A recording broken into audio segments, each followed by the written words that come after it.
हांवें म्हजें ग्रॅज्युएशन झेवियर्सान केलां इन मास कम्युनिकेशन. सो आमकां तितून एक सब्जेक्ट आशिल्लो एडवर्टायजमेंट. सो थंय म्हाका रियलायज जालें की म्हाज्या घरानूच एक ब्रँड चालू आसा. हांव दुसऱ्या ब्रँडाक कित्याक काम करपाक वचूं. एक्झिबिशनाक भोंवताली. एक्झिबिशनान लोकोत्सव म्हण नाजाल्यार अहमदाबाद, दिल्ली, नेपाळ तशें आमी पोटल्यो घेवन वताली. खूब त्रास, मानसिकय त्रास असले आणि फिजिकली त्रास असले. तू केन्ना शिकले मम्मा कडल्यान? हांव एक्चुली तिका ल्हानपणाच्यानूच पयलां हांवें ती स्टिचींग करता नाल्यार आनी कितें करता. म्हाका एक्चुली कांयच इंट्रस्ट नाशिल्लो. म्हणजे टेलरींग म्हटल्यार म्हाका इरिटेट जातालें हांव पयलींच. तशी खूब डिझायन्स आसात म्हाजे कडेन, पण म्हाका तितलो पयशे दिवपी कस्टमर ना, आणि ना जाल्यार हांव ना करचें.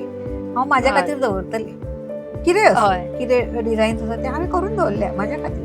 टेलरींग म्हटल्यार तो एक आय डोंट नो, लोक मगो तुका वेगळ्या नजरेन पळयता. कमीपणा आनी I use to hate that. Out of India खूब, ऑस्ट्रेलिया, UK जाल्यार एव्हरी मंथ येताच म्हाका. कॅनडा. ही विदीन इंडिया म्हाजी हिमाचलूय पावल्या. म्हणजे थंय सुद्दां तांकां इतले ते क्विल्ट्स आवडले. म्हणजे म्हजे हँड एम्ब्रॉयडर्ड क्विल्ट आसा. भितर आमी ऑर्गेनीक कॉटन सुद्दां घालता. म्हणजे आमचे तशें कांयच ना भुरग्याक त्रास जायत अशें.